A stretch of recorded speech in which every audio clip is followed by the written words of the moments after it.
guys, I'm back. Why did I go? I was busy? Okay, that doesn't matter. I'm just gonna let you guys in on my workouts. I don't know what you want me to tell you. I'm still not 100% sure what I want to do with all this stuff yet. But I'm here and giving you some insight to my training and trying to teach you some shit along the way. So, I'm guessing as you could tell by now, I love leg day. It's just so much fun. I don't know how you guys don't have fun with leg day. I do. So, I'm going to take you through my new leg day. I am working out from home. I have quite a bit of equipment. I start off with supersetting the hip dip and the curtsy lunge. Now, why would I do that? I have some tightness in my glute med, which is like outside of my butt. It doesn't really want to move the way it's supposed to move all the time.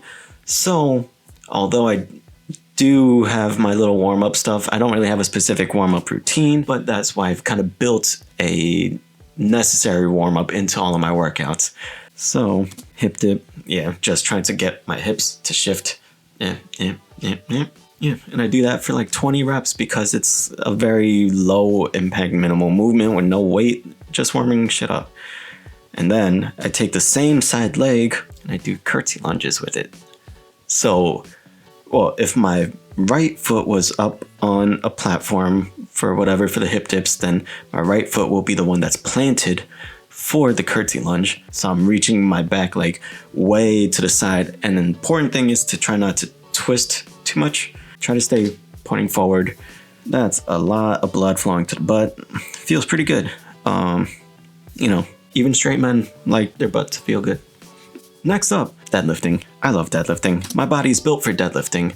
Deadlifting is just a great all-around movement. I mean, if you want to talk about functionality, you're just picking shit up, but also helps with the glutes because glutes help push your hips forward, and deadlifts make it harder to push your hips forward. That's how it works your glutes. And I have these 80-pound kettlebells, so I'm getting some decent work going in. Definitely kettlebells, when it's offset like that weight in each hand, it feels more difficult than with a straight barbell. And you'll notice that I'm standing on these yoga blocks because the kettlebells are so tall that it feels like I'm essentially doing a rack pull if I try to do it off the ground. So I elevate myself, and now I'm actually at a little bit of a deficit, but I don't mind that because it's still ultimately sub-maximal load for me. And this I'm not supersetting with anything because it's difficult enough on its own. Next up, I'm supersetting TRX leg curls with hip-resisted Romanian deadlifts. So now that we got past the big movement, the deadlift, I'm trying to get into some of my other weak points. TRX leg curls are fucking hard, man. Like, when you really focus on keeping your hips elevated the whole time, they're really fucking hard.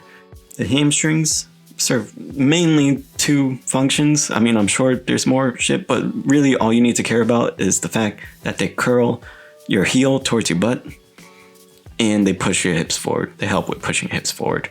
When you keep your hips elevated and you're trying to scoop your heel into your butt doing the TRX leg curl, you're shortening it on both sides compared to if you're on a machine, you're kind of having your hips locked in one spot and you're just curling your heels up. Still great, you're just on one side of the hamstring essentially. Then I have the hip-resisted Romanian deadlift.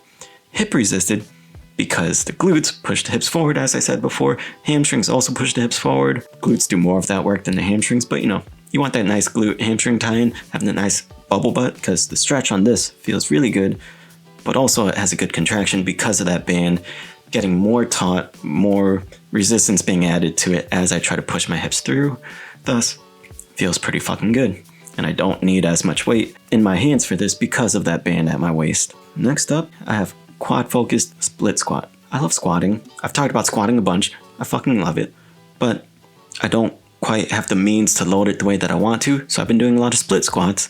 And I'm not supersetting the split squat because it's essentially a superset from one leg to the other leg. And I'm using bands here because the band tension feels so great.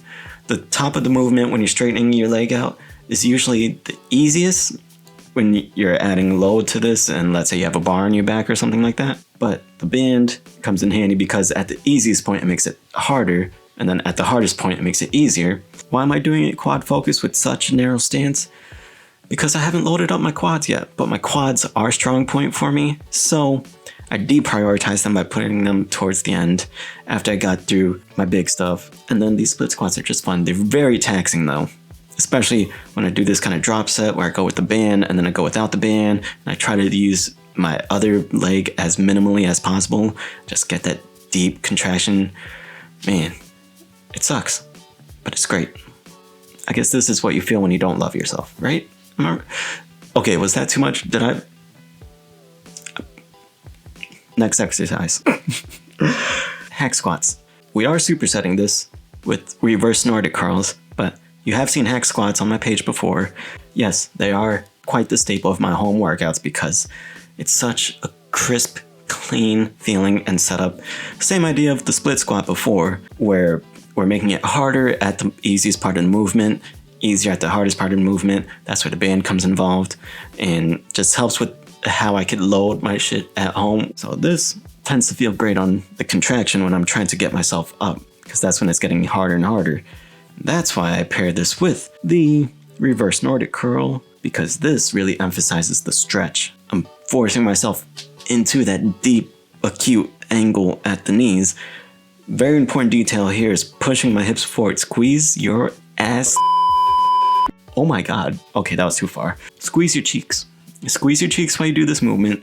Put your hands on them, make sure they're rock fucking solid. And then slowly ease yourself back down like you're trying to be Neo in the Matrix and dodge some bullets. Ease yourself back. Feel that stretch happening deep in your quads all the way up almost to your hip, through your hip flexors. That's the reverse Nordic curl. Great to pair that stretch heavy movement right after the contraction heavy movement. And that's where I'm ending this leg day. That's a lot of work. You may wonder where calves are. So am I. So next time I would like to do deeper dives into each of these supersets and a bit more of my reasoning for why I do them. I gave you snippets of why I do them, but I want to give you a little bit more so then you could figure out if you should be doing it this way too. If you have the same issues that I have, then you should see a therapist. Physical therapist.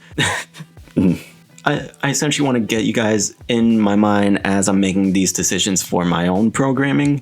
So then you can figure out what you need to do to figure out for yourself. Because if you're not 5'5" with longer arms and long-ish legs and a shorter torso, these movements may not fit you the same way they fit for me. And so don't just copy this because it looks fun, unless you want to.